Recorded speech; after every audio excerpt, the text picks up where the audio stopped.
క్రిష్ అయితే వాళ్ళ నాన్న దగ్గరికి వచ్చిన రౌడీల నుంచి అయితే కాపాడడానికి బయటికి వస్తూ ఉంటాడు.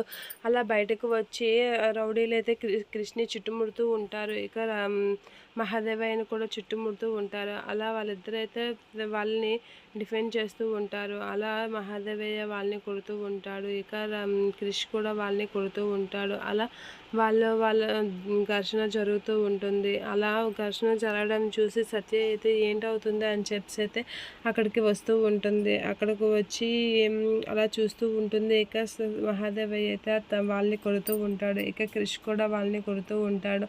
అలాగా కొడుతున్న వాళ్ళని చూసి షాక్ అవుతూ ఉంటుంది సత్య. ఇక క్రిష్ అయితే అటుగా చూస్తూ సత్య నువ్వు ఇటుకాసి రాకు అనైతే అంటూ ఉంటాడు క్రిష్. ఇక సత్య అయితే అక్కడ చూసి షాక్ అవుతూ ఉంటుంది. ఏంటి వీళ్ళు అనైతే షాక్ అవుతూ ఉంటుంది. ఎక్కడి నుంచి వచ్చారు అనైతే భయపడుతూ ఉంటుంది. ఇక మహాదేవయ్య అయితే వాళ్ళని కొడుతూ ఉంటాడు. రుద్ర అయితే ఒక రౌడీతో నేను ఇలా అని మా నాన్న మీదకి తోసేస్తాను, అప్పుడు నువ్వు మా నాన్నని పొడి చేయి అనైతే అంటూ ఉంటాడు. అలా అనగానే ఆ రౌడీని అయితే వాళ్ళ నాన్న మీదకి తోసేస్తూ ఉంటాడు. ఇక రౌడీ అయితే మహాదేవయ్యని పొడి చేస్తూ ఉంటాడు. అది చూసి సత్య షాక్ అవుతూ ఉంటుంది. షాక్ అయ్యే అలా ఉండిపోతూ ఉంటుంది. ఇక క్రిష్ కూడా అలా షాక్ అయ్యి ఉండిపోతూ ఉంటాడు. రుద్ర వీళ్ళందరూ అయితే అలా చూస్తూ ఉండిపోతూ ఉంటారు. ఇక మహాదేవయ్యకి అయితే తను పొడి చేస్తూ ఉంటాడు. అలా పొడవగానే ఒకసారిగా రుద్ర అయితే హ్యాపీగా ఫీల్ అయినా షాక్ అయినట్లుగా నటిస్తూ ఉంటాడు.